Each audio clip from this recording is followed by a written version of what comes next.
Hello students, welcome to सरोकार classes. पिछले lecture में हमने स्टार्ट किया था अपना chapter periodic classification of elements, जिसमें हमने आपको क्लासिफिकेशन की हिस्ट्री के बारे में बता दिया था और साथ ही ये बताया था कि क्लासिफिकेशन की जरूरत क्यों पड़ती है। और हमने अर्ली अटेम्प्ट भी देख लिया था कि सबसे पहले किस साइंटिस्ट ने क्लासिफिकेशन स्टार्ट किया था, जिसमें हमने डॉबर्नियर के बारे में पढ़ा था, उनका ट्रायल रूल भी डिस्कस किया था। अब देखिए, जो सेकेंड साइंटिस्ट आए डॉबर्नियर के बाद, वो कौन थे हमारे? वो थे न्यूलैंड्स। क्योंकि देखिए, जो डॉबर्नियर ने ट्रायल रूल दिया था वो अप टू 9 एलिमेंट, यानी कि जो इन्होंने ट्रायल रूल दिया था उसके अकॉर्डिंग 3 ट्राइड के लिए वो अप्लीकेबल था। तो 3 ट्राइड का मतलब हो गया 9 एलिमेंट्स। तो उस समय क्या थे, उनके टाइम पे 30 एलिमेंट जो थे वो डिस्कवर्ड थे, बट उन्होंने सिर्फ 9 एलिमेंट ही आइडेंटिफाई कर पाए थे।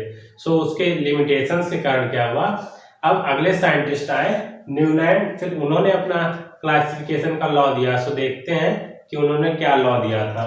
देखिए, इन 1866 English scientist John Newlands proposed a new system of grouping elements of similar properties। यानी कि उन्होंने क्या किया, जिन एलिमेंट्स की प्रॉपर्टीज सिमिलर थी उनको क्या किया, एक ग्रुप में रखा। इस तरीके से उन्होंने क्या किया, सारे एलिमेंट्स को ग्रुपिंग कर दिया on the basis of similarity in properties. तो देखिए नेक्स्ट, अकॉर्डिंग टू हिम, उनके अकॉर्डिंग क्या था कि elements are arranged in the increasing order of their atomic weight. यानी कि जो उन्होंने एलिमेंट्स अरेंज किए थे ग्रुप में, वो increasing order of atomic weight के बेसिस पे उन्होंने अरेंज किया था। यानी कि एटॉमिक वेट के बढ़ते हुए क्रम में उन्होंने एलिमेंट को अरेंज किया था।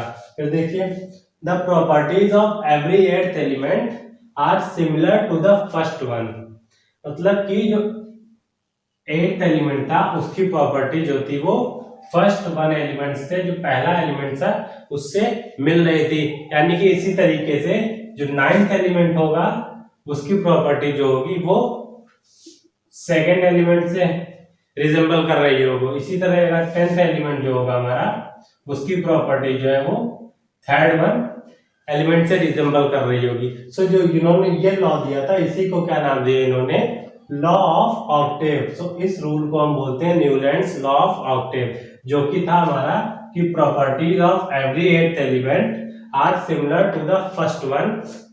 और उन्हें अरेंज जो किया था वो increasing order of their atomic weight, यानी कि एटॉमिक वेट के इंक्रीजिंग ऑर्डर में एलिमेंट्स को अरेंज किया था। उन्होंने अपना लॉ दिया था, जिसको बोलते हैं हम Newland law of octave. Next देखिए, न्यूलैंड कॉल दिस रिलेशन, यानी कि जो उन्होंने ये रिलेशन बताया था इसको क्या नाम दिया, लॉ ऑफ ऑक्टेव। ये था हमारा law of octave due to similarity with the musical scale. देखिए ऑक्टेव क्यों उन्होंने बोला, तो देखिए जो म्यूजिकल स्केल होती है उस पे जो म्यूजिकल नोट्स होते हैं, ये देखिए म्यूजिकल नोट्स जो हमारे होते हैं क्या होते हैं, सा रे गा मा पा धा नी। इस बेसिस पे क्या किया उन्होंने, इस लॉ का नाम दिया लॉ ऑफ ऑक्टेव। क्योंकि देखिए जो म्यूजिकल नोट्स हमारे होते हैं वो भी क्या होते हैं, 7 होते हैं, फिर रिपीट जो 8वां हमारा आता है वो फिर रिपीट करता है। उस अकॉर्डिंग क्या है, इन्होंने इस लॉ को क्या बोला, लॉ ऑफ ऑक्टेव। देखिए उन्होंने जो पीरियड टेबल दी थी उसमें देखिए किस तरीके से अरेंज किया उन्होंने। ये देखिए म्यूजिकल नोट्स जो हमारे, ये देखिए 7 है, ये सा रे गा मा पा धा नी। अब देखिए एलिमेंट को उन्होंने क्या किया, इस तरीके से अरेंज किया। देखिए हाइड्रोजन हो गया, लिथियम हो गया, बेरिलियम हो गया, बोरोन, कार्बन, नाइट्रोजन, ऑक्सीजन। इसी तरह fluorine, sodium, magnesium, aluminium, silicon, phosphorus, sulphur. इससे क्या था, जो 8th एलिमेंट था हमारा उसकी प्रॉपर्टी क्या थी, वो फर्स्ट वन से रिजेंबल कर रही थी। इसी तरह क्या था, ये देखिए ये हमारा सोडियम है, तो इसकी प्रॉपर्टी किससे रिजेंबल कर रही थी, इसकी प्रॉपर्टी जो थी हमारी वो लिथियम से रिजेंबल कर रही थी। सोडियम की प्रॉपर्टी जो थी वो लिथियम से मैच कर रही थी। इसी तरह इसमें देखिए मैग्नीशियम की प्रॉपर्टी जो थी वो बेरिलियम से मैच कर रही थी। और देखिए ये एल्युमिनियम की बोरोन से मैच कर रही थी। और ये हमारे पोटेशियम है, इसकी प्रॉपर्टी जो सोडियम से मैच कर रही थी। और इसी तरह इसमें देखिए फास्फोरस की जो है वो नाइट्रोजन से रिजेंबल कर रही थी। सो इसके बेसिस पे उन्होंने अपना जो लॉ ऑफ ऑक्टेव डिस्क्राइब किया। अब क्या था, जो उनका ये लॉ ऑफ ऑक्टेव था वो अप टू कैल्शियम, यानी कि वो कैल्शियम तक ही एप्लीकेबल था।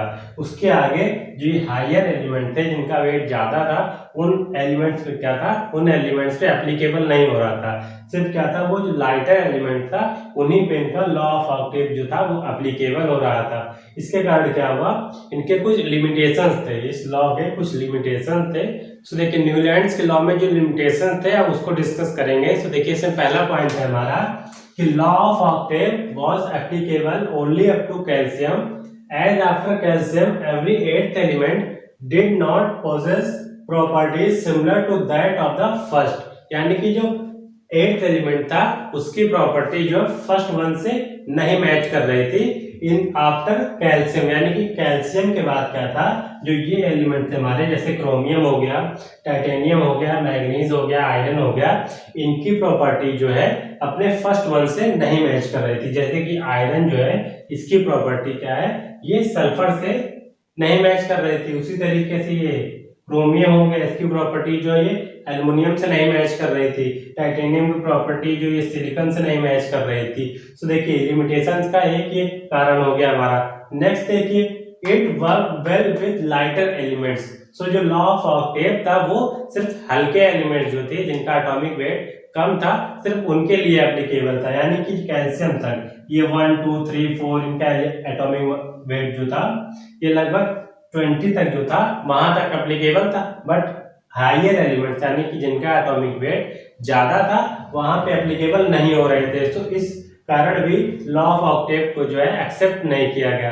अब नेक्स्ट देखिए, नेक्स्ट में क्या है, the properties of newly discovered element.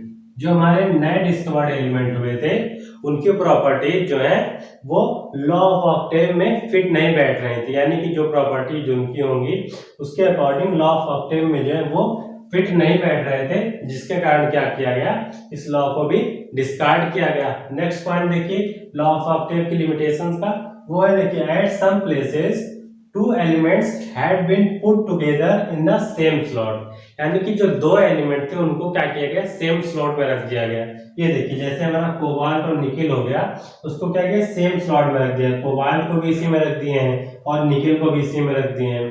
But also put some unlike elements under the same note. यानी कि कुछ ऐसे एलिमेंट जिनकी प्रॉपर्टी आपस में रिजेंबल नहीं कर रही थी उनको क्या किया, सेम नोड में रख दिया गया। जैसे ये देखिए कोबाल्ट और निकल की अगर हम बात करें तो देखिए इसको क्या किया गया, इस वाले नोड में रखा गया सा वाले में। तो सा में देखिए क्या फ्लोरीन, क्लोरीन और ब्रोमीन है, इसकी प्रॉपर्टी क्या है, कोबाल्ट और निकल से मैच नहीं कर रही थी, फिर भी क्या किया इन्होंने सेम नोड में रख दिया, जिसके कारण क्या हुआ, ये भी क्या हुआ, इनके लॉ ऑफ ऑक्टेव की लिमिटेशंस हुई। नेक्स्ट देखिए इसके बाद डिस्कस करेंगे हम नेक्स्ट पॉइंट देखेंगे। लेकिन नेक्स्ट पॉइंट क्या है, cobalt and nickel are in same slot and these are placed in the same column as fluorine, chlorine and bromine which have very different properties than these elements. Iron which resemble cobalt and nickel in properties has been placed far away from these elements. यानी देखिए जो ये cobalt और निकल थे इनको क्या किया, सेम स्लॉट में रखा गया और सेम कॉलम में जिसमें कि फ्लोरीन, क्लोरीन और ब्रोमीन थे।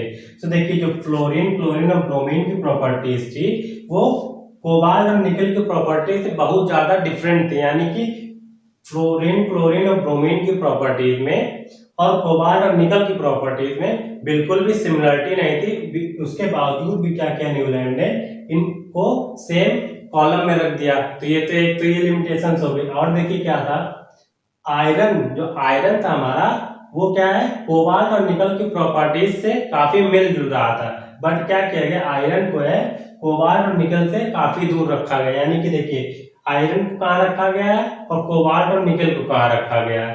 तो देखिए आयरन को क्या किया उन्होंने, कोबाल्ट और निकल से काफी दूर प्लेस किया है। सो ये भी क्या है, एक लिमिटेशन है इनकी, जिसके कारण क्या हुआ, लॉ ऑफ ऑक्टेव को भी डिस्कार्ड किया जाने लगा। सो नेक्स्ट देखें, नेक्स्ट क्या है, with the discovery of noble gases the law of Octave becomes irrelevant. यानी कि डिस्कवरी ऑफ नोबल गैसेस, जब नोबल गैस की खोज हुई उसके बाद क्या हुआ, लॉ ऑफ ऑक्टेव को जो है वो पूरी तरह क्या हुआ, पूरी तरह वो उसको डिस्कार्ड कर दिया गया। यानी कि नोबेल गैस की डिस्कवरी के साथ ही क्या हुआ, जो लॉ ऑफ ऑक्टेव था इसको पूरी तरह से डिस्कार्ड कर दिया गया। और इसके बाद जो हमारे अगले साइंटिस्ट आए क्लासिफिकेशन को लेके, वो थे मेंडलीव। सो नेक्स्ट लेक्चर में हम मेंडलीव की क्लासिफिकेशन के ऊपर डिस्कस करेंगे।